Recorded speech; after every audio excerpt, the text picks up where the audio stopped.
Magandang umaga po sa lahat ng ating mga kapatid sa PGBI at Guardians.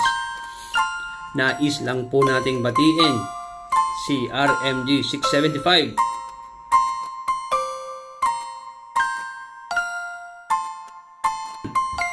Ang atin pong chairman, AUPAC or PGBI Area Education, Organizing and Political Affairs Committee. Sila po kasama ang kanyang may bahay, si Founder Steel, na katuwang ng ating NHQ sa pagpapalaganap po ng mga doktrinang PGBI, at sila rin po ang ating pinupuntahan o hinihingan ng mga advices upang tayo po ay tulungan sa ating mga nasasakupan at mabigyan ng mga inputs at advices nga para sa ikagaganda ng ating samahang PGBI.